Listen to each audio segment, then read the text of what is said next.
Hello, everyone. And today I will be talking about embracing diversity and inclusion.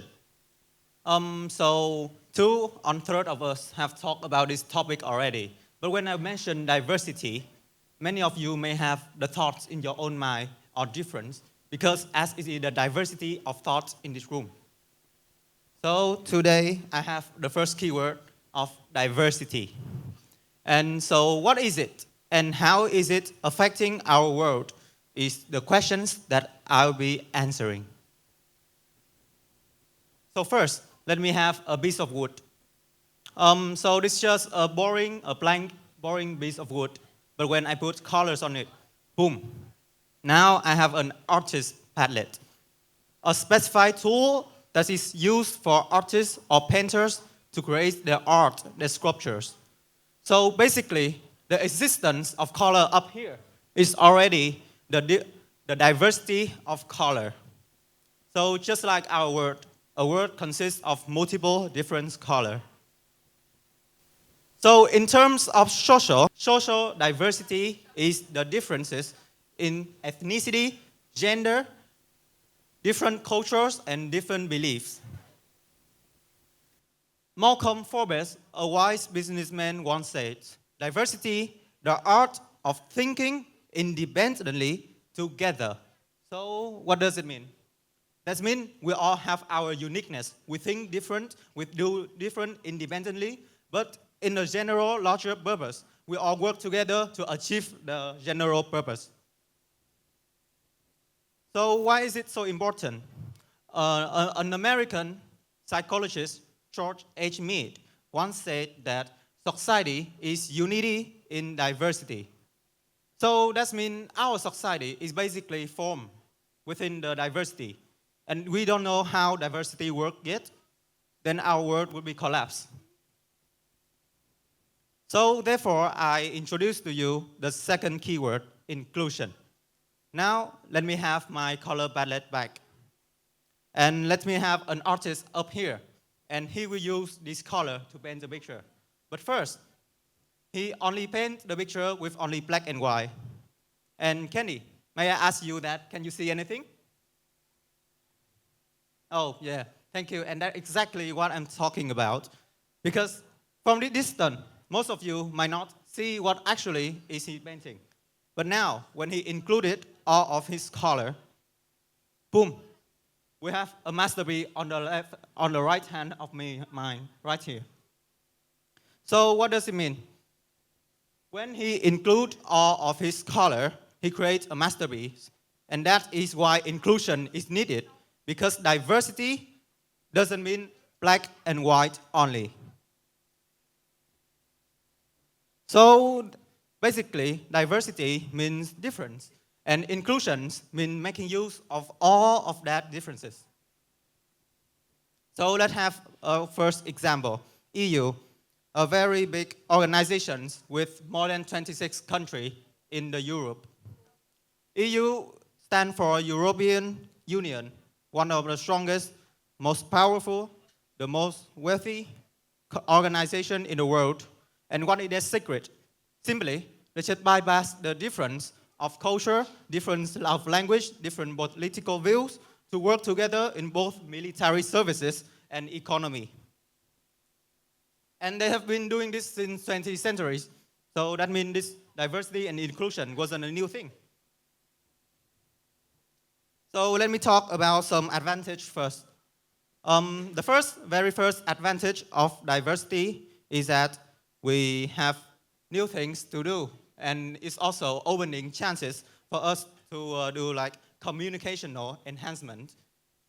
Secondly, when there are more race in a society, there will be less dominance, therefore opening a door to equality.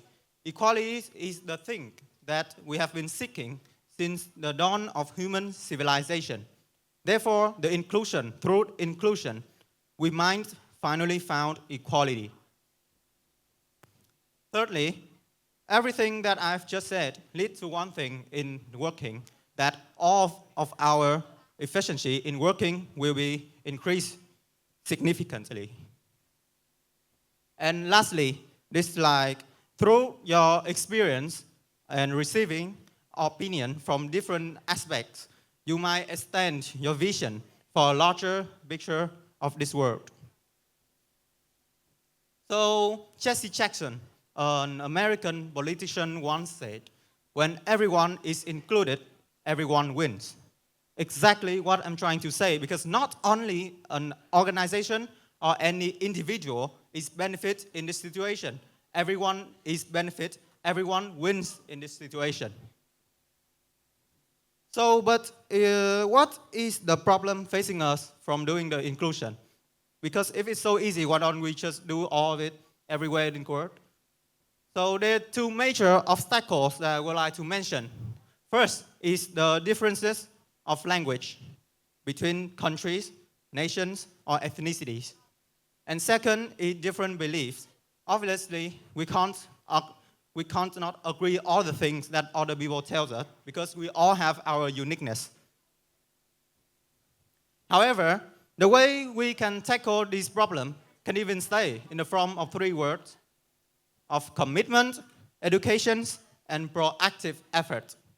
So let's observe an example to know how these three words works. So let's have EU again. Yeah, I love EU, you know.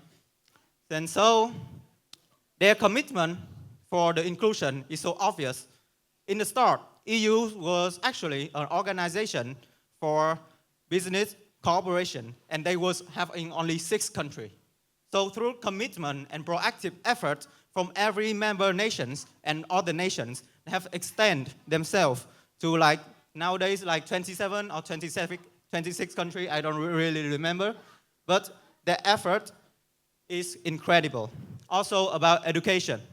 Every educated European are mainly bilingual. So that means they can speak both of their mother tongue and English fluently, which make them communicate to other Europeans easily, also make them can work and study abroad easily. Also, they attract more tourists to come to Europe, the land of inclusion. So what I'm trying to say is the same things with this guy, Tim Berners-Lee, an technology expert. We need diversity of thought in the world to face the new challenges. So what does it mean? It basically means that diversity is not our problem. It is our chance, and it's creating challenges for humans to evolve. It is a social factor that affecting the human evolution. So let's observe Vietnam, our lovely country. Among all the Asian countries with different culture and different political view, a perfect situation for an inclusion. Currently, Vietnam is in the relations of partners, so that means we do like cooperate in military and economy with 18 countries. But there are 6 countries that I saw here. We are in the relationship of comprehensive partner with Vietnam, which are Russia, China, the US, India, Korea, and Japan.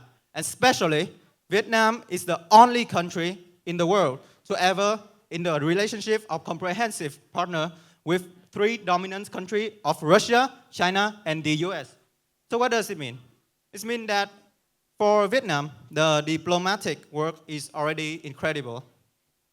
And so $36.6 billion is the official number, which say that the foreign investment is flowing to Vietnam.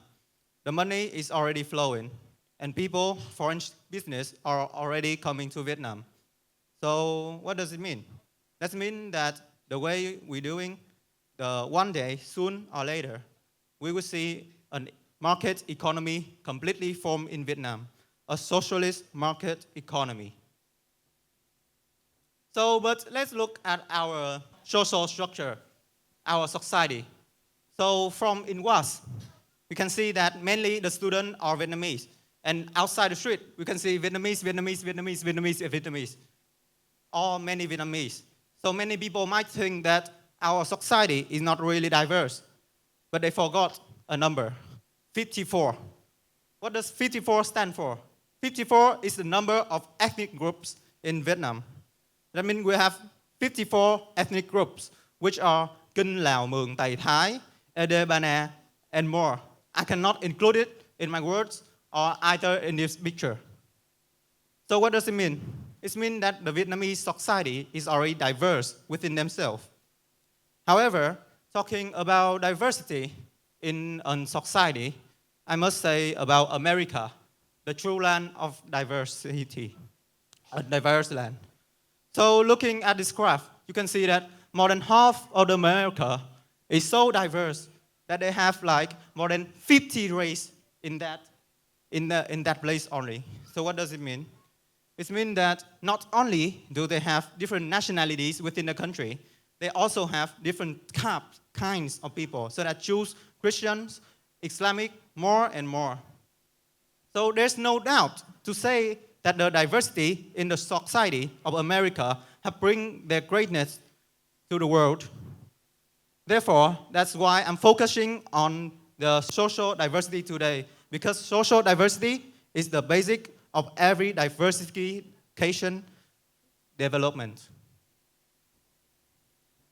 And finally, a very famous actress, Angelina Jolie, have said, "Our diversity is our strength." What a dull and pointless life it would be if everyone was the same. And that's exactly my point. The strength is within our society, within the very basic unit of our society, the human. So therefore, today, tomorrow, and in the future, this is the era of embracing diversity and inclusion. Thank you all for listening.